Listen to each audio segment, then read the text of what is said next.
नमस्कार, राजधानी लाइव देख रहे हैं आप। मैं हूं आपके साथ सुनील सिंह पौरुष। राजधानी लाइव में वो खबरें जो सीधा आपसे सरोकार रखती हैं। जी हां, वो खबरें जो सीधा बनती हैं दिन भर में सुर्खियां। उन्हीं खबरों की पड़ताल होती है राजधानी लाइव में। चंडीगढ़, हरिद्वार, भोपाल, मुंबई, रायपुर, ये राजधानियों से बड़ी खबरें हम आप तक पहुंचाएंगे। ये खबरें सीधा आपसे सरोकार रखती हैं। अलग अलग राज्यों की महत्वपूर्ण खबरें राजधानी लाइव में। चंडीगढ़ की अगर बात की जाए तो किसानों का प्रदर्शन लगातार कृषि कानून को लेकर जारी है। ऐसे में अब प्रधानमंत्री की अर्थी तक निकाली जा रही है, पुतला फूंका जा रहा है और लगातार जो किसान बातचीत करने के लिए प्रधानमंत्री से और कृषि मंत्री से कह रहे हैं उस पर केंद्र अमल नहीं कर रहा है। यही वजह है कि किसानों का जो आंदोलन है उग्र होता जा रहा है। हरिद्वार की अगर बात की जाए तो त्योहारों का सीजन है और ऐसे में पुलिस, उत्तराखंड पुलिस जो है सीधे तौर पर अलर्ट मोड पर है। आपको ये बता दें कि संदिग्धों पर सीधे तौर पर नजर रखी जा रही है। बड़ी कार्रवाई भी देखने को मिल रही है। इस खबर की भी पड़ताल होगी। साथ ही भोपाल की अगर बात की जाए तो सियासी रंग लगातार मध्य प्रदेश में देखने को मिल रहा है। 28 सीटों पर उपचुनाव होने हैं और ऐसे में आरोप प्रत्यारोप के दौर में जनता पिसती हुई नजर आ रही है।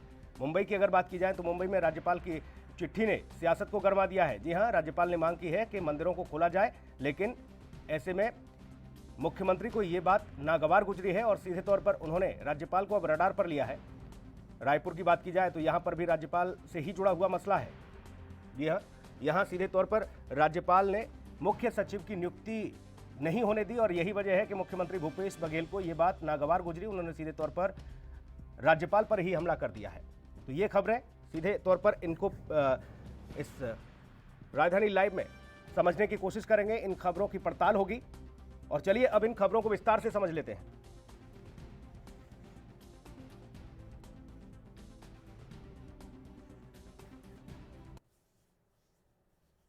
और सबसे पहले चंडीगढ़ की बात होगी। जी हां, पंजाब में किसानों का बड़े लेवल पर विरोध प्रदर्शन देखने को मिल रहा है। केंद्रीय कृषि कानूनों के विरोध में किसानों का आंदोलन लगातार जारी है। जी हां, किसान जो है प्रधानमंत्री की अर्थी निकालते हुए नजर आ रहे हैं, पुतले फूंकते हुए नजर आ रहे हैं। देखना यह है कि आखिर कब तक देश के अन्नदाता को अपने हक के लिए सरकारों के खिलाफ सड़कों पर जंग लड़नी पड़ेगी, ये एक बड़ा सवाल है। जी हां, ऐसे में किसान लगातार आंदोलन कर रहे हैं, डेरा जमा दिया है। रेल रोको आंदोलन भी किसानों का लगातार जारी है। साथ ही टोल नाकों पर भी किसानों ने अपने डेरे लगा दिए हैं। ऐसे में सरकार झुकने को तैयार नहीं, लेकिन किसान भी मानने को तैयार नहीं है। किसान जो है कृषि कानून को लेकर लगातार विरोध प्रदर्शन कर रहे हैं। ऐसे में जो केंद्र की ओर से पहल की जा रही है, पहल यह है कि अधिकारियों की एक बड़ी मीटिंग जो है किसानों के जत्थेबंदियों को बुलाकर कराई जाती है, लेकिन किसानों की जत्थेबंदियों को सीधे तौर पर अधिकारियों के साथ बातचीत नहीं करनी है। और यही वजह है कि किसान इस बात को लगातार ये कहते हैं कि हमारे साथ भद्दा मजाक होता है। हम कृषि मंत्री को लगातार कह रहे हैं कि कृषि मंत्री आए, हमसे बातचीत करें, लेकिन ऐसा होता नजर नहीं आ रहा है। साथ ही वो प्रधानमंत्री से भी कह रहे हैं कि प्रधानमंत्री बेशक अगर वो टेबल टॉक नहीं करना चाहते हैं तो वर्चुअल ही बात कर लें, लेकिन कृषि कानूनों को लेकर प्रदेश में आप देख सकते हैं किस तरह से किसानों का दर्द, किसानों की पीड़ा नजर आ रही है। अब तो प्रधानमंत्री की अर्थी तक निकाली जा रही है। इतना ही नहीं, पुतले लगातार दहन हो रहे हैं। सवाल यह है कि किसानों के साथ आखिरकार इस तरह का भद्दा मजाक कब तक अपने हक के लिए अन्नदाता सड़क पर जंग लड़ता रहेगा सरकारों से? आखिर क्यों नहीं किसानों की सुनी जा रही? तो पंजाब में किसानों का बड़े लेवल पर विरोध प्रदर्शन देखने को मिल रहा है। केंद्रीय कृषि कानूनों के विरोध में किसानों का आंदोलन लगातार जारी है। आपको बता दें कि किसान जो है प्रधानमंत्री की अर्थी निकालते हुए नजर आ रहे हैं, पुतले फूंकते हुए नजर आ रहे हैं। सवाल यही कि आखिर कब तक देश का अन्नदाता अपने हक के लिए सरकारों के खिलाफ ऐसे ही हुंकार भरता रहेगा, सड़कों पर यह जंग लड़ता रहेगा? क्यों आखिर सरकारें उदासीन रवैया अख्तियार कर रही हैं? और चंडीगढ़ लिए चलेंगे विनीत कपूर, हमारे सहयोगी ताजा अपडेट के साथ जुड़े हुए हैं। विनीत, लगातार एक के बाद देखिए किसान जो है एक के बाद एक अपनी रणनीति को आगे बढ़ा रहे हैं और किसानों के साथ जो भद्दा मजाक हुआ वो सीधे तौर पर कह रहे हैं कि हमने मांग की थी कृषि मंत्री आए, प्रधानमंत्री से बातचीत हो जाए, लेकिन अधिकारी भेज दिए जाते हैं। अधिकारियों से किसान क्यों बात करेगा? जाहिर तौर पर ऐसे में उनके साथ जो भी कुछ हुआ, लेकिन अभी फिलहाल क्या कुछ रूपरेखा, क्योंकि हम पहले दिन से जब से लगातार किसान विरोध कर रहे हैं तब से आप भी लगातार किसानों के बीच में जा रहे हैं, उनके दर्द, उनकी पीड़ा समझ रहे हैं। हम भी लगातार देश भर में ये चीज दिखा रहे हैं। और आज क्या कुछ अपडेट, किस तरह का आंदोलन और किसानों का? देखिए सुनील, आज की अगर बात करें तो जिस तरह से पिछले दिनों केंद्र की तरफ से एक बैठक बुलाई गई थी, जिसमें किसानों को उम्मीद थी कि केंद्रीय मंत्री जो हैं वो इस बैठक का हिस्सा बनते हुए नजर आएंगे और कहीं ना कहीं उनकी समस्याओं को सुनेंगे और उस समस्याओं को सुनने के बाद जो कानून बनाए गए हैं उनके अंदर उन्हीं के अनुरूप संशोधन करते हुए नजर आएंगे। लेकिन जब कृषि मंत्रालय के अंदर किसान पहुंचते हैं तो वहां पर कृषि मंत्री मौजूद नहीं होते, बल्कि वहां पर कृषि सेक्रेटरी को भेज दिया जाता है, जिसका बड़े लेवल पर विरोध जो है वो किसान जत्थेबंदियां वहीं पर करना शुरू कर देती हैं, क्योंकि कृषि सेक्रेटरी भी किसानों की समस्याओं पर उनसे विचार विमर्श करने को तैयार नहीं होते, बल्कि कानूनों के बारे में उन्हीं को ज्ञान बांटना जो है वो शुरू कर देते हैं कि आखिर इन कानूनों में किसानों के लिए सरकार ने क्या कुछ बनाया है। तो ऐसे में इसका विरोध होता है। कानून की कॉपियां जो हैं वो कृषि भवन के बाहर किसान जलाते हुए नजर आते हैं, फाड़ते हुए नजर आते हैं और उसके बाद वहां पर धरना प्रदर्शन करते नजर आते हैं, जम के केंद्र की मोदी सरकार के खिलाफ मोर्चा खोलते नजर आते हैं। और उसी मोर्चे के तहत आज पंजाब में विभिन्न जगहों पर प्रधानमंत्री नरेंद्र मोदी का पुतला फूंका जाएगा, उनकी अर्थी और शव यात्रा निकाली जाएगी और ऐसे में एक बड़ा विरोध प्रदर्शन जो है वो आज पंजाब के विभिन्न कोनों में होता हुआ नजर आएगा। और इसके अलावा अगर हम बात करें तो प्रदेश के कई जगहों पर जिस तरह से रिलायंस स्टोर हैं, तो ऐसे में रिलायंस स्टोरों का भी आज घेराव होता हुआ नजर आएगा, वहां पर भी धरना प्रदर्शन होता हुआ नजर आएगा, क्योंकि किसान सीधे तौर पर आरोप लगा रहे हैं कि पूंजीपति जो हैं वो कहीं ना कहीं किसानी को प्राइवेट सेक्टर में तब्दील करना चाहते हैं। तो ऐसे में इन्हीं पूंजीपतियों के जो बिजनेस हाउसेज हैं उनका विरोध किया जाएगा, वहां पर धरने प्रदर्शन होंगे, उनको पंजाब में बंद करवाने का काम किसान जत्थेबंदियां करती नजर आएंगी और सीधे तौर पर कह रही हैं कि जब तक केंद्र नहीं झुकेगा तब तक उनके विरोध प्रदर्शन जो हैं वो खत्म होने वाले नहीं हैं। और अब तो पंजाब की बात करें तो पंजाब में जो रेल रोको आंदोलन है उसको भी 20 तारीख तक बढ़ा दिया गया है। पंजाब में सभी रेलें जो हैं वो कहीं ना कहीं 20 तारीख तक स्थगित कर दी गई हैं इस रेल रोको आंदोलन को लेकर, क्योंकि रेल रोको आंदोलन के तहत किसान जो हैं अभी भी रेलवे ट्रैक के ऊपर बैठे हैं। हालांकि रेलवे ट्रैक पर बैठे कुछ किसानों की मौत भी हो चुकी है, लेकिन अभी भी उनका प्रदर्शन जारी है, झुकने वाले नहीं है। लगातार रणनीति पे रणनीति बनाई जा रही है, लगातार केंद्र को घेरने की कोशिश की जा रही है, लेकिन देखने वाली बात रहेगी कि कब केंद्र जो है वो किसानों की मांगों के अनुरूप झुकता हुआ नजर आता है और कोई किसानों के हक में फैसला लेता हुआ नजर आता है। जी विनीत, आज से नवरात्रें शुरू हो गई हैं। ऐसे में राज्य सरकार की भूमिका किस तरह से है और किसानों के लिए राज्य सरकार की ओर से कोई पहल? देखिए, राज्य सरकार की बात करें, पंजाब सरकार की बात करें तो पहलकदमी ज़रूर पंजाब की कैप्टन सरकार जो है वो करती हुई नजर आ रही है। कैप्टन सरकार ने सीधे तौर पर किसानों की मांग के अनुरूप पंजाब विधानसभा का सेशन जो है उसको कॉल कर लिया है, विधानसभा का सेशन बुला लिया है, जिसको राज्यपाल की मंजूरी भी मिल चुकी है। सीधे तौर पर 19 तारीख को ये सेशन जो है ये बुलाया गया है, जिसमें पंजाब की कैप्टन सरकार जो है इन कानूनों को पंजाब में लागू ना करने को लेकर कोई एक्ट जो है वो पास करती हुई नजर आएगी। और इस एक्ट को पहले कैबिनेट में जिस ढंग से मंजूरी देनी है तो 18 तारीख को रविवार को दोपहर 4 बजे कैबिनेट बैठक भी बुला ली गई है। और इस बार वर्चुअल कैबिनेट बैठक नहीं है, बल्कि कैप्टन अमरिंदर सिंह सचिवालय के अंदर ये बैठक ले रहे हैं। सचिवालय के सेकंड फ्लोर पर ये बैठक होगी, जिसके अंदर सभी मंत्री मौजूद रहेंगे और मंत्रियों के साथ प्रॉपर इस मसले के ऊपर वार्तालाप की जाएगी, क्योंकि पंजाब सरकार की एक मंत्रियों की कमेटी भी बनाई हुई है जो लगातार किसानों के संपर्क में है, किसानों से राय लेने का काम कर रही है कि किस तरह से किसानों को इन कानूनों से राहत दिलवाने का काम कैप्टन सरकार करती हुई नजर आए। जी विनीत, आप तो देखिए लगातार किसानों के बीच जाते हैं, आप लगातार उनसे बातचीत करते हैं, उनका दर्द, उनकी पीड़ा को समझने की कोशिश करते हैं। किस तरह की आह उठ रही है किसान के जहन से? किसान किस तरह से इस कानून को लेकर अपनी पीड़ा बयां करता है?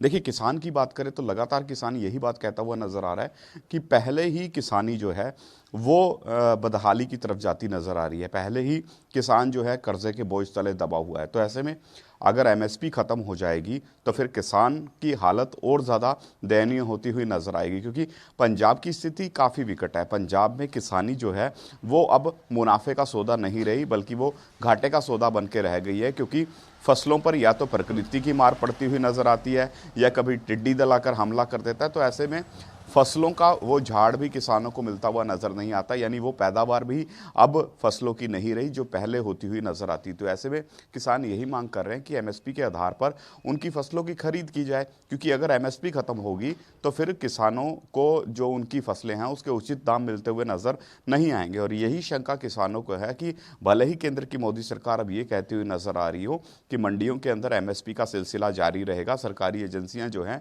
वो एमएसपी पर खरीद करती हुई नजर आएंगी, लेकिन आने वाले समय में भी क्या सरकारी एजेंसियां पहले की तर्ज पर मंडियों में गेहूं और जो जीरी की फसल है उसकी खरीद करने के लिए आएंगी? क्या इसी तर्ज पर फसलों की खरीद होती रहेगी? क्या किसान का एक एक दाना मंडियों से उठाया जाएगा? क्योंकि अगर मंडियों में सरकारी एजेंसियां खरीद करने के लिए आएंगी नहीं तो फिर मजबूरन किसानों को जो ये कानून के तहत प्राइवेट मंडियां मंडी क्षेत्रों के बाहर बनाई जा रही हैं उन व्यापारियों के पास जाना पड़ेगा। और प्राइवेट व्यापारी कभी भी एमएसपी के आधार पर फसलों की खरीद नहीं करेगा, बल्कि अपने मन मुताबिक जितनी फसल उसको चाहिए होगी उस हिसाब से वो फसल की खरीद करेगा। तो यही बड़ी दुविधा है किसान के लिए कि अगर प्राइवेट व्यापारी उनकी फसलों की खरीद करेंगे तो क्या उनको दाम मिल पाएंगे। इसी वजह से वो एमएसपी की डिमांड करते नजर आ रहे हैं। और दूसरी तरफ कुछ किसान ऐसे हैं जिन पर बहुत बड़ा कर्ज है, किसी के ऊपर 3 लाख का कर्ज है, किसी पर 4 लाख का कर्ज है, किसी पर 5 लाख का कर्ज है। वो ये भी डिमांड करते हैं कि इस दिशा में भी सरकारों को विचार करना चाहिए, क्योंकि किसान एक ऐसा कह सकते हैं वर्ग है जो पूरे देश का पेट पालने का काम करता है। और पंजाब के किसान की बात करें तो देश के अन्न भंडारों को भरने का काम भी पंजाब और हरियाणा का किसान करता हुआ नजर आता है, क्योंकि इन दोनों प्रदेशों का मूल व्यवसाय ही खेती है। तो ऐसे में इनको जरूर राहत देने की जरूरत है, क्योंकि जब भी देश के अंदर कोई विपदा आती है तो यहीं के जो किसान हैं वो आगे बढ़कर देश की मदद करने को तैयार होते हैं। तो ऐसे में अब जब इनके ऊपर विपदा आई हुई है, इनकी मदद करने को क्या केंद्र संजीदा हो पाएगा, ये बड़ा सवाल है। जी, ऐसे में किसान के जो परिवार के लोग हैं, जो मुखिया हैं किसान परिवारों के, वो आंदोलन कर रहे हैं विनीत, वो सड़क पर हैं, वो रेलवे ट्रैक पर डेरा जमाए हुए हैं। ऐसे में परिवार के तो हालात और ज़्यादा विकराल होते नजर आ रहे होंगे, क्योंकि त्योहारी सीजन शुरू हो चुका है, नवरात्रों का दौर आज से शुरू हो चुका है। और ऐसे में तो जाहिर तौर पर बड़ी विकट संकट की स्थिति है किसान के परिवार के लिए। बिल्कुल सुनील, देखिए किसान के परिवार के लिए संकट की स्थिति है, क्योंकि आज किसान ये कहता हुआ नजर आता है कि उन्होंने केंद्र की मोदी सरकार पर इसलिए विश्वास किया था क्योंकि लगातार केंद्र की मोदी सरकार जो है वो इस बात का हवाला देती नजर आती थी कि स्वामीनाथन आयोग की जो रिपोर्टें हैं उनको लागू किया जाएगा, सिफारिशें लागू होती हुई नजर आएंगी। लेकिन ना तो सिफारिशें लागू हुई, ना ही प्रधानमंत्री नरेंद्र मोदी का कथन था कि 2022 तक किसानों की आमदन को दुगना कर दिया जाएगा। तो यहाँ आमदन तो क्या दुगनी होनी थी, किसानों को उनके खेतों से निकालकर रेलवे ट्रैकों पर धरना प्रदर्शन करने के लिए मजबूर कर दिया गया। सड़कों पर किसान लाठियां खाने को मजबूर है, पुलिस उनके ऊपर पानी की बौछारें करती है, आंसू गैस के गोले दागती है, कई किसानों को चोटें आ चुकी हैं, कुछ किसान ऐसे हैं जो आत्महत्या करने पर मजबूर हो चुके हैं। एक किसान तो इस धरने की भेंट तब चढ़ा जब उन्होंने बादल गांव के अंदर पूर्व मुख्यमंत्री प्रकाश सिंह बादल के घर के बाहर धरना प्रदर्शन किया और वहां पर जहर निगलकर आत्महत्या कर ली। संगरूर में एक किसान की मौत हो गई, नारायणगढ़ के अंदर हार्ट अटैक की वजह से एक किसान की मौत हो गई। तो ऐसे में किसानों को फिलहाल झेलना ही पड़ रहा है, उनको कहीं से राहत मिलती हुई नजर नहीं आ रही है। हालांकि अहम रहेगी 18 और 19 तारीख, क्योंकि 18 तारीख को पंजाब कैबिनेट की जो बैठक है उसमें देखने वाली बात रहेगी कि किस तरह का एक्ट पंजाब कैबिनेट जो है वो लेकर आती है, और उसको विधानसभा में जब रखा जाएगा क्या कुछ उसका क्राइटेरिया होगा और उससे किसानों को क्या राहत मिलती नजर आएगी। क्योंकि इस बार का ये जो एक दिन का विधानसभा सेशन कैप्टन सरकार ने बुलाया है पूरी तरह से हंगामेदार रहने के औसार हैं, क्योंकि एक तरफ तो किसान ये कह रहे हैं कि केंद्र की तरफ से जो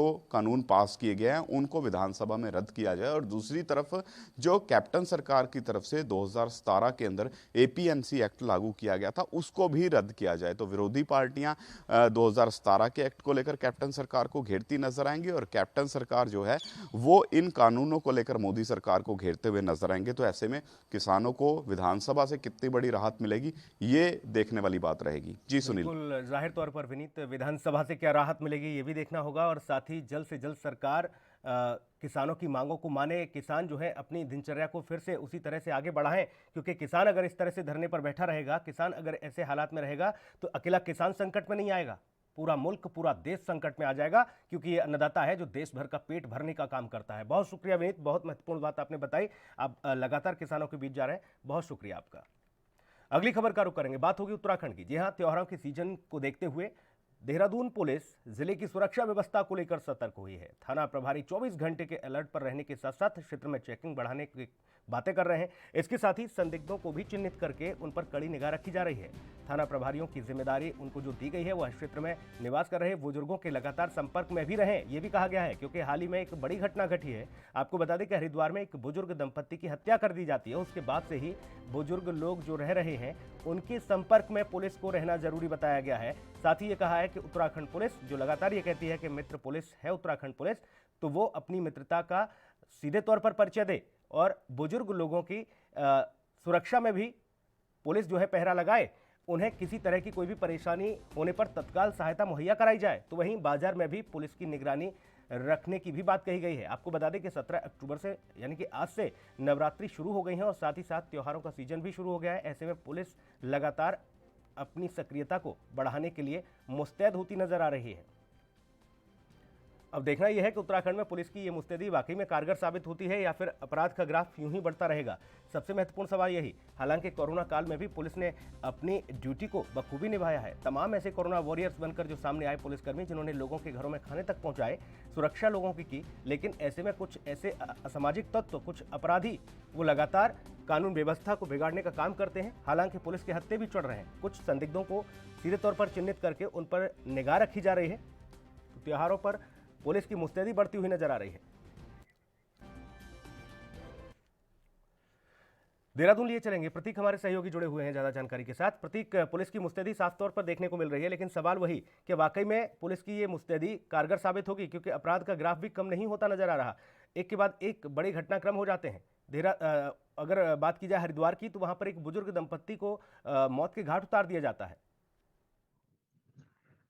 बिल्कुल सुनील, उत्तराखंड की अगर मैं बात करूं तो लगातार एक के बाद एक घटनाएं लगातार जो सामने आई है। ऐसे में जो हरिद्वार की जो घटना सामने आई, जिसमें बुजुर्ग दंपति को कहीं न कहीं हत्या करके उसके उसके उनके घर को लूटा गया था। साथ ही जिस तरीके से देखा जाए तो पिछले दिनों एक भी घटना जिसमें हुई थी, जिसमें सराफा व्यापारी को भी उसकी दुकान को लूटा गया था, जिसके बाद पुलिस को काफी मशक्कत करनी पड़ी थी। काफी लंबे समय के बाद ये खुलासा किया गया था। इसके साथ ही पुलिस की काफी किरकिरी भी देखने को मिली थी। लेकिन फिलहाल अब त्योहारों का सीजन है और आज से नवरात्र भी शुरू हुए हैं। भीड़ भाड़ वाला इलाकों पर पुलिस लगातार अब तैनात है। अरुण मोहन जोशी ने सभी थाना प्रभारियों को इसके दिशा निर्देश दिए गए हैं कि जितने भी संदिग्ध हैं उनको चिन्हित किया जाए। साथ ही जो सड़कों पर जो जिस तरीके से जो अपराधी घूम रहे हैं, जो अराजक तत्व वाले जो लोग घूम रहे हैं, उनको कहीं ना कहीं उन पर कार्रवाई की जाए। तो पूरी मुस्तैदी के साथ पुलिस लगातार काम करती नजर आ रही है। जी सुनील। लेकिन सवाल यही कि टोल नाके और जहां पर चेकिंग की जा रही है वहां तो ठीक है, लेकिन लगातार जो अपराध बढ़ता जा रहा है उसको कैसे चिन्हित करेगी? कोई नई रणनीति अख्तियार की गई है पुलिस महकमे के द्वारा, प्रतीक? क्योंकि जाहिर सी बात है, ये मुस्तैदी तो लगातार पुलिस हवाला भी देती है, लेकिन सवाल फिर वही कि इतनी मुस्तैदी होने के बावजूद भी आखिर क्यों अपराध कम नहीं होता? बिल्कुल सुनील, लगातार सवाल पुलिस को लेकर उठे हैं। और ऐसे में जहां कोरोना काल में पुलिस एक उत्तराखंड पुलिस को मित्र पुलिस का दर्जा दिया जाता है, तमाम सहायता पुलिस ने लगातार की थी। घर में खाना पहुंचाने की बात हुई या बुजुर्ग दंपतियों को तमाम तरह की जो सुरक्षा व्यवस्थाएं देने की बात की गई हो, वो सुरक्षा व्यवस्थाएं दी गई है। लेकिन बीते समय जो घटना हरिद्वार में हुई है, काफी निंदनीय घटना मानी जा सकती है, क्योंकि किस तरीके से उनको मौत के घाट अपराधियों ने उतारा, साथ ही उनके घर को पूरा तहस नहस करके उनको लूट किया है। तो पुलिस के लिए लगातार चुनौती बनी हुई है।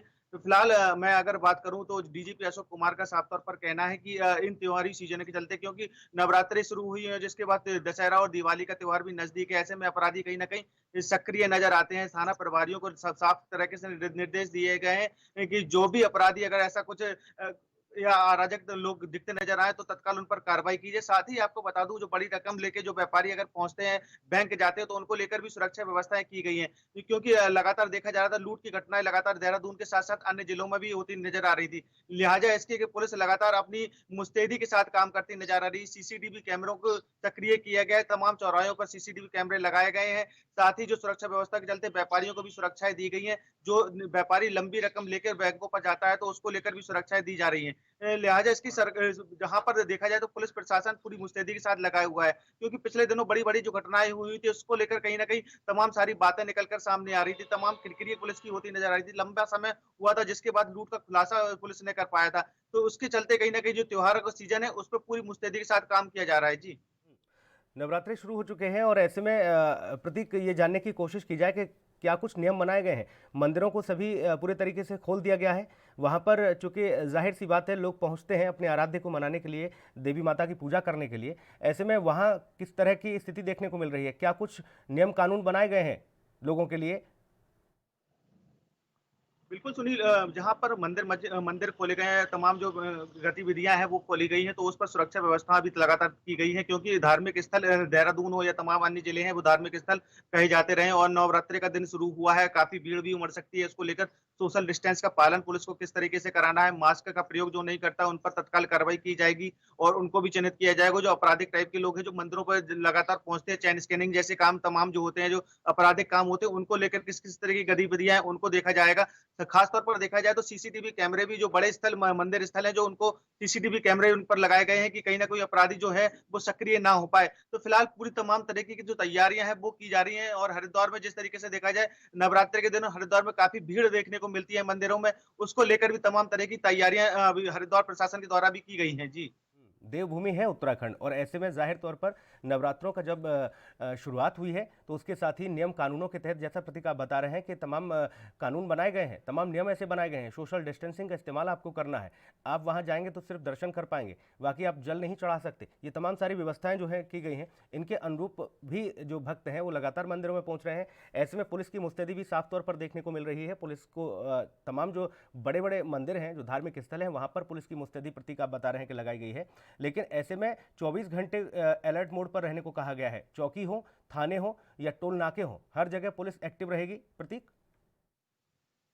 बिल्कुल, बिल्कुल सुनील, जहाँ पर देखा जाए तो लगातार जो घटनाएँ सामने घटित हुई हैं, जिसको लेके थाना प्रभारी हैं, तमाम लोगों को, उन तमाम जो पुलिसकर्मी हैं, उनको कहीं न कहीं मुस्तैद किया है। चौक-चौराहों पर पुलिस क कर्मी लगातार तैनात तैनात हैं और रात में रात अगर देखा जाए तो पुलिस पेट्रोलियम करती नज़र आ रही है, क्योंकि बीते रात जिस तरीके से जो बीते दिनों घटनाएँ हुई हैं, उसको लेकर कहीं न पूरी सतर्कता बरती जा रही है पुलिस की तरफ से। पुलिस पेट्रोलियम के साथ-साथ जो महिला पुलिस है, वो भी लगातार तैनात हैं। बुजुर्ग दंपतियों के जो जिनके घर हैं, उनको लगातार सुरक्षा की बात अरुण मोहन जोशी जो डीआईजी हैं, उनसे भी कहा गया है कि उन्होंने भी कहा है कि बुजुर्ग दंपतियों का पूरा तरीके से ध्यान रखा जाए, अगर वो अकेले हैं तो उनको सुरक्षा व्यवस्थाएँ की जाएँ। तो ऐसी कुछ खास व्यवस्थाएँ पुलिस की तरफ से की गई हैं, लिहाजा इसकी कि कहीं न कोई घटना घटित ना हो पाए, क्योंकि देहरादून में तमाम ऐसी जो घटना घटित हुई है, उसका खुलासा पुलिस में काफ़ी मशक्कत करना पड़ा है। जी, सुनील। बड़ी चुनौती क्या मानती है पुलिस, प्रतीक? सबसे बड़ी चुनौती देवभूमि उत्तराखंड में पुलिस के लिए, क्योंकि जाहिर सी बात है, पर्यटन की दृष्टि से अगर देखा जाए तो उत्तराखंड के लिए सबसे महत्वपूर्ण है पर्यटन। और ऐसे में तमाम लोग, देश के नहीं तमाम विदेशी लोग भी उत्तराखंड पहुंचते हैं। पुलिस के लिए बड़ी चुनौती क्या है? बिल्कुल, जैसा कि बता दूँ, ऋषिकेश हुआ, मसूरी हुआ या देहरादून हुआ, जो पर्यटन स्थल हैं उन पर जहाँ पर लॉकडाउन 5 की गाइडलाइंस आई, उसके बाद सुरक्षा व्यवस्थाएँ बढ़ा दी गई हैं। लगातार गाड़ियों की चेकिंग भी की जा रही है, उनके कागज़ों को पूरा देखा जा रहा है। ख़ास तौर पर जो बाहर से लोग आने वाले हैं, उनका जो पंजीकरण किया जाता है, उन पंजीकरणों को भी देखा जा रहा है। साथ ही देखा जाए, पूरी गाड़ी की चेकिंग की जा रही है, कहाँ से आप आ रहे हैं, कहाँ आप जा रहे हैं, कितने दिन आप रुकने वाले हैं, ये सारी चीज़ें उनकी नोट की जा रही हैं। साथ ही और जहाँ पर देखा जाए, जो कागज़ात हैं गाड़ी के, वो देखने का काम पूरी तरीके से पुलिस करती नज़र आ रही है। और खासकर जो ड्रिंकिंग, जो लगातार जो अगर शराब पीकर अगर जो गाड़ियां चलाते हैं, तो उस पर लगातार चालान भी किए जा रहे हैं। बीते रात भी काफी बड़ी संख्या में लोगों का चालान हुआ, क्योंकि जहां पर लॉकडाउन 5 की गाइडलाइन आई है, वहां पर कहीं ना कहीं लापरवाही लोगों की देखने में मिली है। बड़ी तेजी से बाइक निकाल कर लोग चले जाते हैं, जिसके चलते कहीं ना कहीं एक्सीडेंट भी होता है। ड्रिंकिंग करके अगर लोग गाड़ी चलाते हैं, तो पुलिस लगातार उस पर चेकिंग करती नजर आ रही है और चालान भी लगातार किए जा रहे हैं। तो तमाम सारी ऐसी व्यवस्थाएं हैं कि वो जो की जा रही है। मंसूरी की अगर मैं बात करूं, मंसूरी में बड़ी संख्या में लोग पहुंच रहे हैं, ऐसे में पर्यटक स्थल है। और साथ ही जो देहरादून के तमाम जो पर्यटक स्थल है, सहस्त्रधारा हो या तमाम जगह हैं, वहां पर भी पुलिस लगातार पूरी तरीके से तैनात है। सीसीटीवी कैमरे चौक चौराहों पर लगा दिए गए हैं कि जो किसी तरीके की अगर लापरवाही होती है, पुलिस लगातार उन पर कार्रवाई करती नजर आ रही है। जी। ठीक, हालिया में अगर देखा जाए, हाल ही दिनों में क्राइम का ग्राफ साइबर की तरफ से ज़्यादा बढ़ा। साइबर क्राइम जो है जमकर बढ़ता हुआ नजर आ रहा है, चाहे वो किसी के साथ फ्रॉड की बात हो या फिर साइबर के साथ ठगी हो, या तमाम सारी जो साइबर क्राइम की घटना है उनमें बढ़ोतरी हुई है। ऐसे में साइबर क्राइम को लेकर कुछ रणनीति पुलिस की?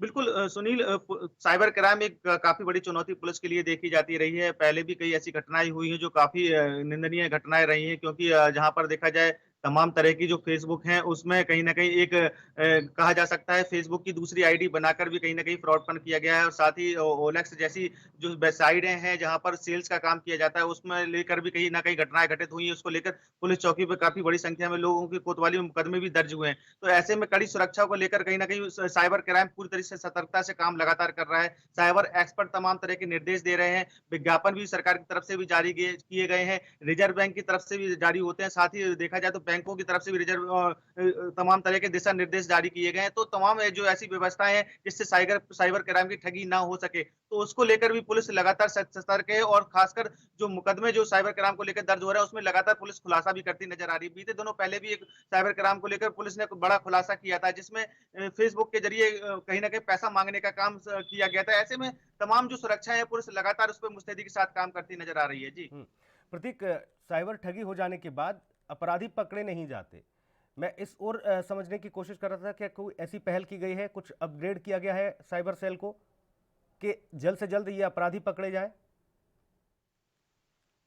बिल्कुल सुनील, जिस तरीके से देखा जाए उत्तराखंड पुलिस मित्र पुलिस का दर्जा साथ ही दिया जाए तो काफी सक्रिय उत्तराखंड की पुलिस मानी जाती रही है। कुछ ऐसे बड़े खुलासे तो जो कहीं ना कहीं काफी चुनौती पुलिस के लिए देखी गई थी, लेकिन पुलिस ने कहीं ना कहीं वो चुनौती को स्वीकार करते हुए वो लंबे खुलासे जो किए हैं, जो बड़ी संख्या में लगातार जो किए जा रहे थे। ओएलएक्स से ऐसी घटनाएं लगातार घटित हो रही थी जिसमें फर्जी तौर पर सेल्स की बात की जाती थी और स्कैनर करके बैंकों से पैसे, उनके अकाउंट से पैसे निकाल लिए जाते। उसको लेकर कहीं ना कहीं बड़ा खुलासा किया था और लोगों ने पुलिस ने सतर्कता के तौर पर पुलिस ने लोगों से कहा था कि इस तरीके के काम बिल्कुल भी ना करें, या अपनी ओटीपी है या स्कैनर जिस तरीके से आप करते हैं यूज, उसको यूज ना करें, जिसके चलते ये बड़ी घटनाएं जो घटित हो रही हैं। तो अब ये सवाल इसलिए भी अहम हो जाता है कि त्योहारों का सीजन शुरू हो गया है, कोरोना काल चल रहा है और लोगों को ऑनलाइन के नाम पर बड़े ठगी का शिकार बनाया जा रहा है। इसलिए साइबर सेल को और एक्टिव होना होगा और तमाम ऐसे लोग जो फ्रॉड कर रहे हैं उनको चिन्हित करके सलाखों के पीछे भेजना होगा। और तमाम ग्राहकों से भी हमारी ये अपील है कि आप जब भी किसी भी तरह से ऑनलाइन शॉपिंग करें तो सोच समझकर, और कहीं आपके साथ ठगी होती है तो तत्काल प्रभाव से इसकी एफआईआर दर्ज कराएं।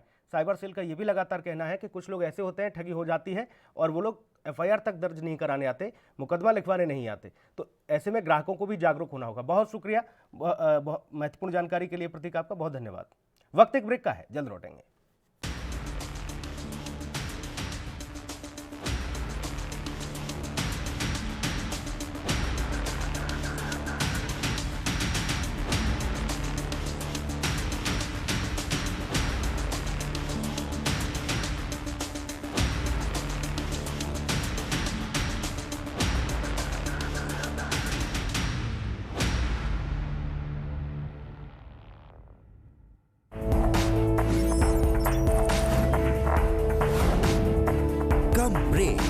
और ज्यादा खबरों के साथ देखिए ANP news in channel number पर।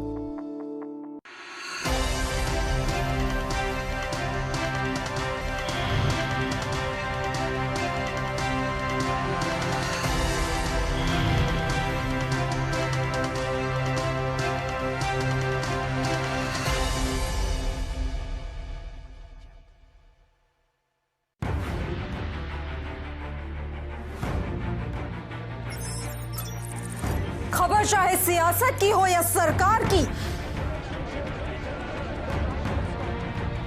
खबर चाहे भ्रष्टाचार की हो या गुनहगार की,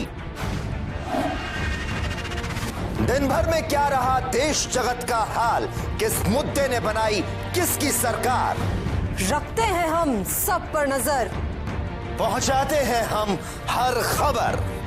हम हैं ANP न्यूज।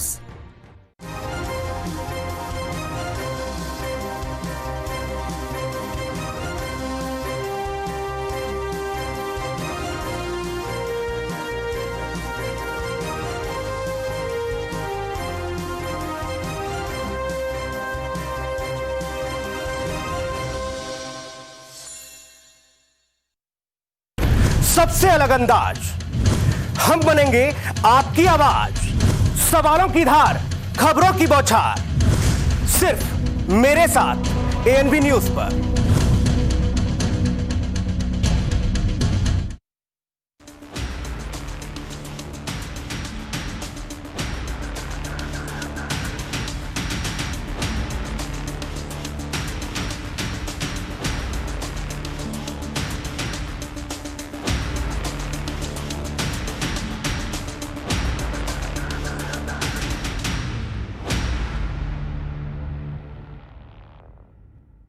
ब्रेक के बाद स्वागत है आपका और अब बात होगी मध्य प्रदेश की। जी हां, मध्य प्रदेश में होने वाले उपचुनाव को लेकर राजनीति चरम पर है। दोनों ही दलों के नेताओं ने मोर्चा संभाला हुआ है। एक दूसरे पर आरोप प्रत्यारोप के साथ साथ व्यक्तिगत तौर पर भी शब्दों के वार छोड़े जा रहे हैं और ऐसे में कांग्रेस के सज्जन सिंह वर्मा के साथ ही बीजेपी के कैलाश विजयवर्गीय आमने सामने हो गए हैं। बीजेपी के राष्ट्रीय महासचिव कैलाश विजयवर्गीय द्वारा कमलनाथ दिग्विजय सिंह को चुन्नू मुन्नू कहे जाने पर आपको ये बता दें कि पूर्व मंत्री सज्जन सिंह वर्मा ने पलटवार किया है।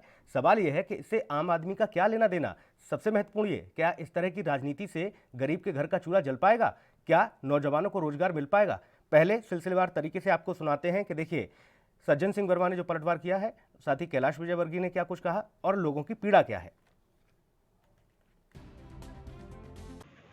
मैं ठीक है जीतू भाई, अब मैं तो बोलते ही रहता हूँ, हर बार मेरे को बोलना ही पड़ता है उसके खिलाफ। अभी उनने कल कहाँ पे अशोकनगर में बोला जीतू भाई कि कमलनाथ और दिग्विजय सिंह चुन्नू मुन्नू, और अपने कभी कभी राहुल गांधी जी को पप्पू बोलता है। सुन रहे भैया कैलाशिया, ये सज्जन वर्मा बोल रहा है तेरी औकात कितनी है, अपने से बड़े को यूं मुंह उठा के थूकेगा तो थूक, तेरे पे गिरेगा। तेरी कहानी सुन ले मेरे से।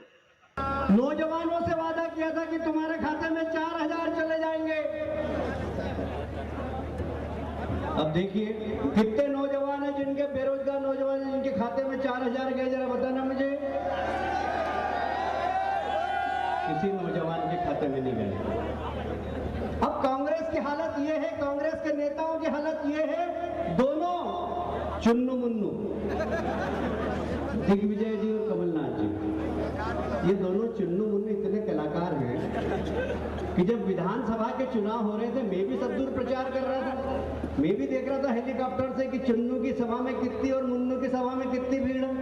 मैं देखता था कहीं 50 की भीड़ और कहीं 100 की भीड़, लोग आते ही नहीं थे इनकी सभा में। प्रधानमंत्री ने जो दिया उसमें आवास में गरीब रह गए और बेचारे अमीरों को दे दिया, ये कौन सा किस्सा रहा? आवास ऐसे चल रहा है, ऐसे नगर पालिका में जाते हैं तो कभी फार्म दे जाओ तो कभी अंगूठा लगा जाओ तो कभी यही चक्कर लगाते रहो नगर पालिका। जनता समझ नहीं पा रही कि आखिर क्या करे, क्योंकि आरोप प्रत्यारोप के बाणों को आपने देखा, व्यक्तिगत तौर पर भी इस तरह की स्थिति देखने को मिल रही है। सीधा रुख करेंगे, शैलेंद्र हमारे सहयोगी सीधा जुड़े हुए हैं। शैलेंद्र, अब तो निजी तौर पर हमले हो रहे हैं, लेकिन सवाल यही, क्या इन बातों से गरीब का घर जल जाएगा, उसके घर में चूल्हा जल जाएगा, या नौजवानों को रोजगार मिल जाएगा? आखिर हो क्या रहा है मध्य प्रदेश में? मंचों से जो दावे और वादे अब तक किए जाते थे वो तो किनारे हो गए शैलेंद्र, अब तो सीधे तौर पर एक दूसरे पर इस तरह की राजनीति हो रही है, घटिया राजनीति हो रही है। बिल्कुल सुनील जी, बताना चाहूंगा जिस तरह से प्रदेश भर में ये आरोप प्रत्यारोप के दौर में एक दूसरे से अपशब्द वाले जो टिप्पणी टीका आ रही है, लेकिन इससे जनता को कोई मतलब नहीं, चाहे वो सीएम शिवराज हो या पूर्व सीएम कमलनाथ सिंह हो। न जनता को, पब्लिक को, न बीजेपी से मतलब है न कांग्रेस, उनको चाहिए मूलभूत सुविधा। वो मूलभूत सुविधा के लिए तमाम वादे और संकल्प भी लेते हैं लोग।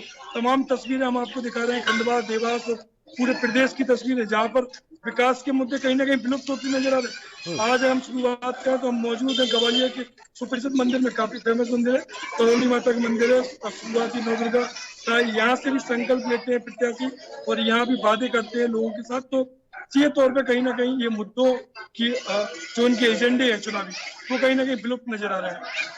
बिल्कुल, जाहिर तौर पर ऐसे में जनता के बीच आप जा रहे हैं शैलेंद्र, किस तरह से जनता जो है अपनी बातें बता रही है, किस तरह से लोग अपना दर्द बता रहे हैं, क्या क्या मजबूरियां गिना रहे हैं? सुनील जी हमारे साथ मौजूद भी है इस वक्त जो मंदिर के महंत है, तमाम श्रद्धालुओं के साथ साथ प्रत्याशियों को भी समझते हैं, और जो दावे यहाँ संकल्प मंदिर में लेने के बाद क्या कुछ जनता से कहते हैं उसकी प्रतिक्रिया अगर आप बोले तो देना चाहूंगा बहन जी के पास। बिल्कुल बिल्कुल, जाहिर तौर पर शैलेंद्र, आप पुजारी जी से बात करिए, चूंकि देखिए आज से नवरात्रे भी शुरू हो गए हैं और ये वो मंदिर बड़ा खास मंदिर है जहां से जो तमाम दावेदार मैदान में है वो जाते हैं पहले यहां से आशीर्वाद लेने के लिए, जीत का आशीर्वाद लेने के लिए, इसलिए महत्वपूर्ण हो जाता है। आप जरा बात करें पुजारी जी से और समझें कि नवरात्रों का दौर भी आज से शुरू हो गया है और किस किस तरह से तमाम दावेदार पहुंच रहे हैं आशीर्वाद लेने। आपसे हम पूछें कि प्रत्याशी भी आते हैं, नेता भी आते हैं, दावे करते हैं, विकास के मुद्दे करते हैं, तो क्षेत्रीय हम बात करें पूरे चंबल क्योंकि खून गर्म रहता है, अक्सर यहाँ खूनी खराबे मामले आते हैं, तो यहाँ प्रत्याशी श्रद्धालु के तौर पर क्या संकल्प लेते हैं और क्या श्रद्धालुओं को देखते हैं कि उनके विकास होते हैं कि नहीं? श्री कैला महारानी का मंदिर है और जहाँ जो भी श्रद्धालु आते हैं, चाहे वो किसी भी दल के नेता हों या वो कोई भी अपनी मनोकामना लेके आते हैं, मैं उनकी सारी मनोकामना पूर्ण करती हूँ। लेकिन वो जो भी प्रत्याशी यहाँ आते हैं, जो भी एक बार जीतता है, अगर अपने कार्य पर अगर बिल्कुल जनता के साथ अगर वो एक खरा नहीं उतरता है, तो वो उस क्षेत्र से फिर दोबारा कभी विधायक नहीं बन पाता। अभी तक का ये रहा है यहाँ का। चंबल की खूनी संघर्ष की हम बात करें तो यहाँ विकास विलुप्त है, लेकिन दबंगियां ही ज्यादातर देखने में आती है। मतलब आपको क्या लगता है क्यों वजह स्वाभिमानी लोग हैं या क्षेत्रीय विकास के लिए कई बार उनको खूनी संघर्ष करना पड़ता है? जैसे पार्टी की बात करें, चाहे विकास बीजेपी या कांग्रेस के जो कार्यकर्ता है वो दबंगियां करके वो जो जनता के हक की योजना है उन तक नहीं पहुंच पाते। तो स्वाभाविक है कि जो भी केंद्र से या प्रदेश से जो भी पैसा जनता के लिए रिलीज होता है, वो पैसा उनके पास तक आता नहीं है और वो इसलिए विकास कार्य अधूरे हैं। इसलिए आज ये हालत हो रही है अपने देश की, जिसमें जहाँ भी जो कार्य चल रहे हैं। सुनील जी, साफ देख सकते हैं जिस तरह से महेंद्र पुजारी जी से बात की, पब्लिक की भी प्रतिक्रिया जाना चाहेंगे आपसे। हम जाने एक और शख्स श्रद्धालु हैं, आज नवरात्रि के शुरुआत में माथा टेकने आए, आपसे हम जाने कि क्या कुछ आप इस क्षेत्र को किस दृष्टि से देखते हैं और विकास कहाँ नजर आता है आपको? जहाँ तक सवाल है, माता रानी के दरबार से मैं पिछले 30 साल से जुड़ा हुआ हूँ। माता रानी में गहन आस्था है शहर के लोगों की, शहर ही नहीं बाहर से भी श्रद्धालु यहाँ आते हैं। रही बात नेतागिरी की, तो नेतागिरी में यहाँ पर विकास कराने वाले बहुत कम लोग हैं। नेता आते हैं, अपने जो है ना राजनीतिक रोटियां सेकते हैं, बाकी विकास के नाम पर काफी पिछड़ा हुआ है। इसको विकास की जरूरत है और नेताओं से मैं अपेक्षा करता हूँ कि यहाँ विकास कार्य कराएं। एक और सवाल आता है, यहाँ पर अवैध खनन जैसे मामले भी आते हैं, तो उस पर लगाम क्यों नहीं लग पाती? और विकास की चीजें क्या जनता शिकायत नहीं करती? जहाँ अवैध उत्खनन के मामले हैं वो प्रशासन की नज़र में कम रहते हैं और प्रशासन की नज़र में जो भी मामले आते हैं उनको प्रशासन तत्पर कार्रवाई करता है। अनदेखी नहीं नजर आती, प्रशासन की जिम्मेदारी होती है उस चीज को देख के, लेकिन कहीं ना कहीं मुझे लगता है कि कागजों में ही समझ जाती है चीजें। प्रशासन अनदेखी नहीं करता है। जहाँ तक सवाल है, बड़े बड़े भूमाफिया हैं तो उन पर संरक्षण प्राप्त तो बड़े बड़े नेताओं का रहता है ना। तो सुनील जी, साफ है बड़े नेताओं का संरक्षण के चलते हैं तमाम सवाल, तमाम जो चीजें सामने आती हैं, विकास के मुद्दे हैं दूर हो जाते हैं। और यहाँ पर टीका टिप्पणी अगर पूरे प्रदेश की बात करें तो लगातार जिस तरह से स्टार प्रचारक बीजेपी और कांग्रेस के एक दूसरे पर आरोप प्रत्यारोप लगा रहे हैं और बड़ी चुटकियां ले रहे हैं, उनको मतलब नहीं हो रहा है। मुझे लगता है कि विकास कहीं ना कहीं दिखने में नजर नहीं आ रहा है। जाहिर तौर पर जब ये कह दिया जाता है लोगों के द्वारा कि जो अवैध खनन होता है उसमें तो नेताजी का ही हाथ होता है, नेताजी का ही साथ होता है, नेताजी ही तो आशीर्वाद देते हैं कि जाओ अवैध खनन करो, उसके बाद फिर दलील देते हैं कि हमारे यहाँ ये सारी चीज़ें हो रही हैं। फिर वो किसी भी दल का नेता हो, उसमें कोई पार्टी अछूती नहीं है, सभी लोगों की यही स्थिति है। सवाल सबसे बड़ा ये है शैलेंद्र कि अभी जो उपचुनाव 28 सीटों पर उपचुनाव है मध्य प्रदेश में, यहाँ मंच से विकास की बात ही नहीं हो रही। यहाँ तो ऐसे हालात बन गए हैं कि सिर्फ वर्चस्व की जंग देखने को मिल रही है। सुनील जी, बहुत अच्छा सवाल है। इसमें एक और चीज कड़ी सामने आ रही है। हमने कई जगह यहाँ बीजेपी और कांग्रेस के भी लोगों को देखा, कार्यकर्ता वो बीजेपी में भी मौजूद होते हैं और कांग्रेस में भी चले जाते हैं। निचले तबके की बात करें, अंदरूनी भितरघात की हम बात करें तो यहाँ पर एक और चीज सामने आती है। जिस तरह से कांग्रेस के बीजेपी में शामिल हुए लोग हैं तो वही उनको नहीं चाहते हैं कि वह यानी जीते और सालों साल की जो पृष्ठभूमि है उनकी जमीन खिसके। तो एक और बड़ी सवाल आता है कि कहीं ना कहीं एक्सेप्ट जैसे मोड़ नहीं आ रहे हैं और चीजें भितरघात हो रही है। जिनके हाथ में मैनेजमेंट है और लोग जो देख रहे हैं वो मैनेजमेंट देखने वाले लोग भी जिम्मेदारी नहीं निभाते हैं और लापरवाही के चलते जरूर प्रत्याशियों को इसका खामियाजा भुगतना पड़ेगा और सामने भी कई चीजें भी आएंगी जो अंदरूनी तौर पर शैलेंद्र देखिए, साम दाम दंड भेद हर तरह से राजनीतिक पार्टी अपनाते हुए अपनी अपनी जीत का दावा तो कर रही हैं, लेकिन जनता का कहीं हित होता नजर नहीं आ रहा। और जैसा कि आप कह रहे हैं कि बीजेपी के लिए सबसे बड़ी चुनौती ये है कि भीतरघात को खत्म कैसे किया जाए, क्योंकि सीधे तौर पर मुखर होकर तो कोई नहीं बोल रहा, लेकिन पीठ पीछे ये सारी बातें हो रही हैं कि लंबे अरसे से झोला और डंडा लेकर हम चले, लेकिन एकाएक लैंडिंग कर दी जाती है। दूसरे दल के नेता को जो अब तक पानी पी पी कर उसको गालियां बकते थे, जो पानी पी पी कर उनको कोसा करते थे, उन्हीं लोगों को आज आप अपनी गोद में बिठाते हैं, उन्हीं लोगों के लिए आज आप मंच पर जाकर बड़ी बड़ी बातें करते हैं। तो ये चीज़ें भी जनता को समझ में आ रही हैं कि अब तक जो जिनके धुर विरोधी थे वो आज आपके इतने करीबी कैसे हो गए। तो ये खेल जो है सियासत का है, इसको आम जनता अब समझने भी लगी है और राजनेताओं को आईना दिखाने भी लगी है। बहुत शुक्रिया, बहुत महत्वपूर्ण जानकारी के लिए शैलेंद्र आपका धन्यवाद। और अगली खबर का रुख करेंगे। अब बात होगी छत्तीसगढ़ की। जी हां, राज्य सरकारों और राज्यपाल के बीच टकराव की परंपरा लगातार बनती हुई नजर आ रही है। आपको ये बता दें कि ये कोई नई परंपरा नहीं है, हमेशा से ये देखने को मिला है कि राज्य सरकारें और राज्यपाल के बीच तनातनी हावी रहती है। महाराष्ट्र की अगर बात की जाए तो महाराष्ट्र में निर्वाचित जो सरकार है, उन्होंने राज्यपाल भगत सिंह कोश्यारी को दरकिनार करके देवेंद्र फडणवीस को, आपको बता दें कि उन्होंने मुख्यमंत्री पद की शपथ दिला दी थी, क्योंकि तमाम नियमों को राज्यपाल ने किनारे कर दिया था और जब चुनाव नतीजे सामने आए तो उन्होंने देवेंद्र फडणवीस को रातों रात शपथ तक दिला दी थी, मुख्यमंत्री उन्हें बना दिया था।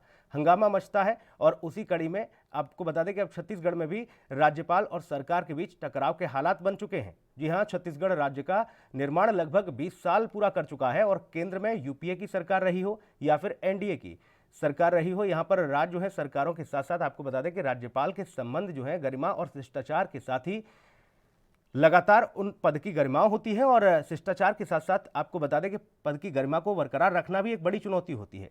राज्य सरकार ने एक आदेश के तहत राजभवन में तैनात मुख्य सचिव सोनमणि बोरा को उनका तबादला कर दिया और उनकी जगह पर बस्तर के आयुक्त अमृत खलको को मुख्य सचिव बना दिया गया। इसी बात से नाराज हो गए छत्तीसगढ़ की जो महामहिम राज्यपाल अनुसुईया उइके। उन्होंने नए सचिव खलको को ज्वाइनिंग तक नहीं करने दी है। फिलहाल अभी तक गतिरोध बरकरार है। सरकार की तरफ से कोशिश की जा रही है कि गतिरोध जल्द से जल्द खत्म हो जाए, लेकिन हालात जस के तस बने हुए हैं और ऐसे में आपको बता दें कि लगातार ऐसी स्थिति देखने को मिल रही है। अब सवाल यह है कि आखिरकार महामहिम के पद की गरिमा का भी ख्याल नहीं रखा जा रहा है। यहाँ राज्य सरकारें सीधे तौर पर यह कह रही हैं कि राज्यपाल जो हैं वो अपनी मनमर्जी कर रहे हैं, अपने हिसाब से चीज़ें कर रहे हैं, जबकि ऐसा नहीं होना चाहिए। और ये स्थिति छत्तीसगढ़ में ही नहीं, कई राज्यों में इस तरह की स्थिति देखने को मिली, जहां पर सरकारों और गवर्नर यानी कि राज्यपाल के बीच सीधे तौर पर टकराव के हालात बनते हुए नजर आए।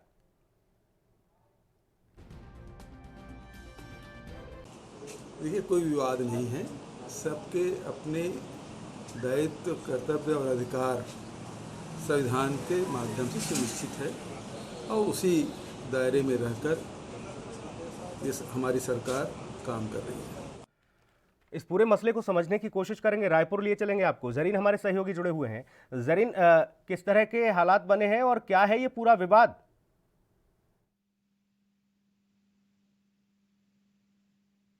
के अधीन ये पूरा मामला आता है कि राज्यपाल को मुख्य सचिव जो मुहैया करवाते हैं, इसमें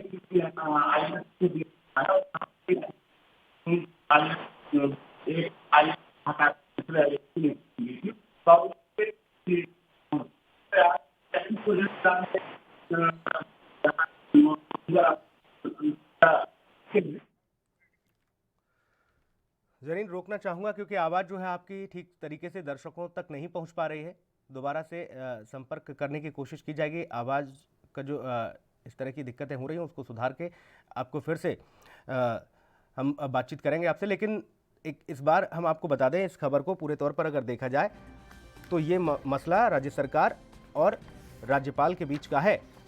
राज्य सरकार और राज्यपाल के बीच टकराव की परंपरा से बनती हुई लगातार दिखाई दे रही है, क्योंकि ये कोई पहला मसला नहीं है छत्तीसगढ़ में जहां पर राज्य सरकार और राज्यपाल के बीच इस तरह की तनातनी हो रही है। इसके पहले भी, चाहे वो महाराष्ट्र हो, उत्तर प्रदेश हो या अन्य राज्य हो, वहां पर भी ऐसे हालात बनते हुए नजर आ रहे हैं। छत्तीसगढ़ राज्य निर्माण को 20 साल लगभग पूरे हो चुके हैं।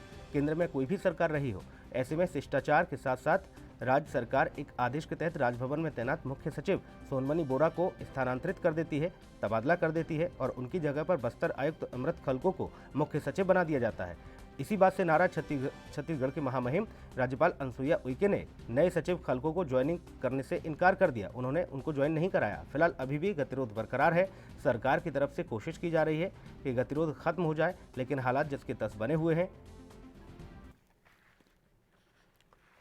एक बार फिर से रुक करेंगे, जरीन सिद्दीकी का हमारे सहयोगी बने हुए हैं। जरीन, बताएं पूरा विवाद। जी सुनील जी, मैं आपको बताना चाहूंगा, दरअसल ये विवाद ही नहीं है, इसको जबरदस्त दिया जा रहा है और इसमें सीधे सीधे उंगलियां उठ रही है राज्यपाल के ऊपर। ये राज्य सरकार के अधिकार का मामला है कि राज्यपाल को मुख्य सचिव के लिए एक IAS अधिकारी को मुहैया कराना होता है, और आज सरकार ने इससे पहले सोनमणि गुहा को मुहैया करवाया था। वे उनके मुख्य सचिव थे, उनको हटाकर बक्सर से आए अमृत ठाकुर को उनकी जगह पर स्थानांतरित किया गया है, जिनको ज्वाइनिंग नहीं करने दी है राज्यपाल ने। अब ये समझ में नहीं आ रहा कि दो IAS अधिकारियों में जिस तरह से भेद किया जा रहा है, राज्यपाल क्यों नहीं ये समझ रही है कि इनके स्टाफ में कोई किसी तरह की कटौती नहीं की जा रही है, बल्कि एक बस्तर अंचल से आने वाले आदिवासी जो नहीं, कोई तो वजह बताई होगी, कुछ तो ऐसी राज्यपाल ने भी अपनी बात रखी होगी कि इस वजह से वो खलगों को नहीं चाहते। जी IAS जो आते हैं, जो सर्विस में आते हैं, उस वक्त तक वो इस बाकी वो ट्रेनिंग लेते हैं कि या तो जिले की जिम्मेदारी संभालने या किसी भी जो उनको दायित्व सौंपा जाता है उनका जिम्मेदारियों का निर्वहन अच्छी तरह से करें। और मैं नहीं समझता हूँ कि अमृत फल को किसी तरह से इसमें पीछे रहे या सोनमणि गुहा पहले से वो पीछे हैं, वजह कुछ सामने नहीं आ रही है, बस एक ड्रामा क्रिएट होता दिख रहा है। राज्यपाल के ज्वाइनिंग नहीं देने के बाद रविंद्र चौबे स्वयं मोहम्मद अकबर जो मंत्री हो वो वहाँ पे जाकर राज्यपाल से मिलते हैं, गतिरोध को दूर करने की कोशिश। चलिए, बहुत शुक्रिया जरीन आपका तमाम जानकारी के लिए। और अगली खबर का रुख करेंगे, महाराष्ट्र की बात होगी। जी हां, महाराष्ट्र में मंदिरों के खोले जाने को लेकर राज्यपाल भगत सिंह कोश्यारी द्वारा मुख्यमंत्री उद्धव ठाकरे को दिए गए पत्र को लेकर शरद पवार ने प्रधानमंत्री को चिट्ठी लिखकर नाराजगी जाहिर की है। तो वहीं राष्ट्रवादी कार्यकर्ताओं ने राज्यपाल के खिलाफ विरोध प्रदर्शन किया। महाराष्ट्र के गृह निर्माण मंत्री जितेंद्र आव्हाड ने पोस्ट ऑफिस के जरिए राज्यपाल को इस्तीफा देने के लिए लेटर तक पोस्ट कर दिया। तो वहीं शिवसेना ने राज्यपाल पर तंज कसते हुए कहा कि मंदिर खुलवाने के लिए राज्यपाल ने जो पत्र लिखा है वह सरासर संविधान का अपमान है, जिसे लेकर महाराष्ट्र में राजनीति चरम पर है, सियासत गर्मा गई है। आपको बता दें कि राज्यपाल भगत सिंह कोश्यारी ने पत्र लिखा था। उन्होंने कहा कि नवरात्रों का दौर शुरू हो गया है, ऐसे में मंदिरों को खोल दिया जाए, लेकिन इस बात से बौखला गए मुख्यमंत्री। अब ऐसे में सीधे तौर पर राज्यपाल को निशाने पर लिया है। सभी दल एकजुट होते हुए राज्यपाल से इस्तीफे की मांग तक कर रहे हैं। पत्र के द्वारा राज्यपाल से मांग की गई कि वह अपना इस्तीफा दे दें।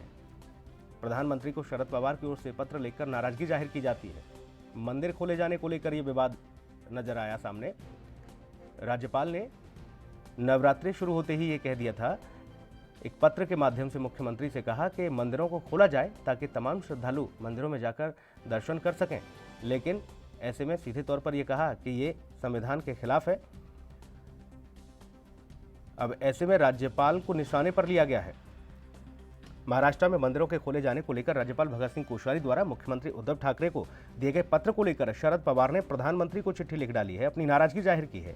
वहीं राष्ट्रवादी कार्यकर्ताओं ने राज्यपाल के खिलाफ विरोध प्रदर्शन किया। महाराष्ट्र के गृह निर्माण मंत्री की अगर बात की जाए जितेंद्र आव्हाड की, तो उन्होंने पोस्ट ऑफिस के जरिए राज्यपाल को इस्तीफा देने के लिए पत्र लिख दिया।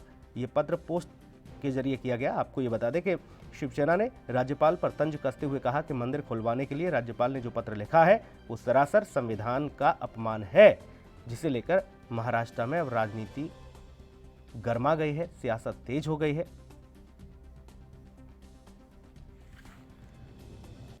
मुरारी हमारे सहयोगी फोन लाइन पर मौजूद हैं ज्यादा जानकारी के साथ। मुरारी, सबसे पहले इस पूरे मसले को समझने की कोशिश करेंगे कि आखिर पत्र लिखा राज्यपाल की ओर से और क्या उस पत्र में था, और आखिर क्यों भड़क उठी है तमाम जो राजनीतिक दल हैं जो सरकार में हैं, चाहे वो शिवसेना ही क्यों ना हो।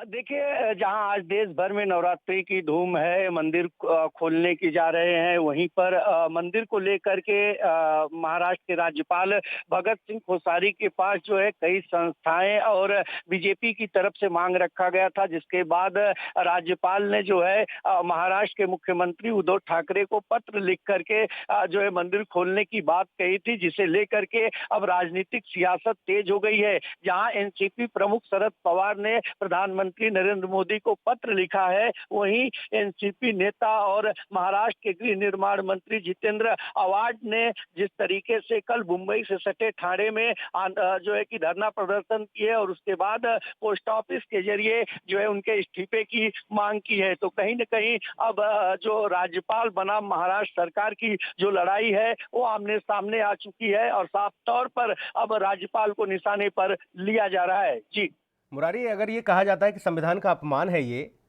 सीधे तौर पर शिवसेना की ओर से, तो जाहिर तौर पर क्या अधिकार नहीं महामहिम को कोई पत्र लिखकर किसी तरह की बात रखना?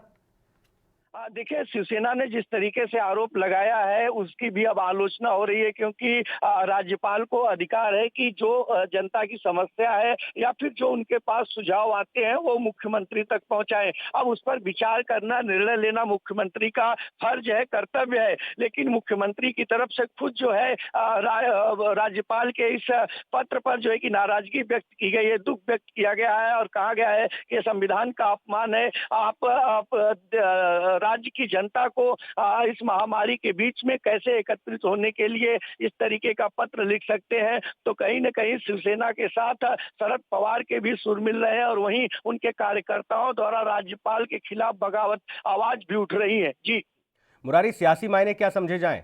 क्या ये माना जाए, क्योंकि अब तक हिंदूवादी बड़े संगठन, बड़ी पार्टी के नाम से शिवसेना जानी जाती थी, लेकिन आज मंदिर बंद हैं, बाकी राज्यों में मंदिर खुल गए हैं। ऐसे में राज्यपाल अगर इसके लिए पत्र लिख देते हैं तो शिवसेना को लगता है कि अपनी जमीन खिसक जाएगी, क्योंकि हमारे से वो जो तबका है हमारे ऊपर हिंदूवादी होने का, वो छिन जाएगा। इसलिए ये सारी सियासत का दौर चल रहा है।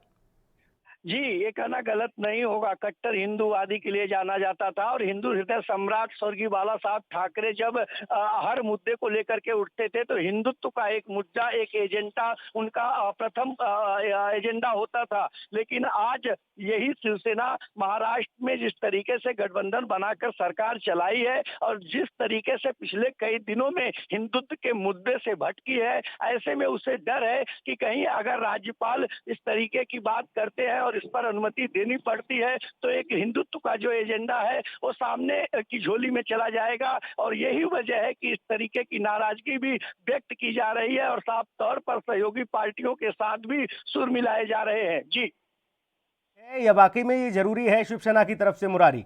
क्योंकि शरद पवार को तो शरद पवार ने जो पत्र लिखा वो समझ में आता है, लेकिन शिवसेना तो हमेशा हिंदूवादी होने का दंभ भरती है।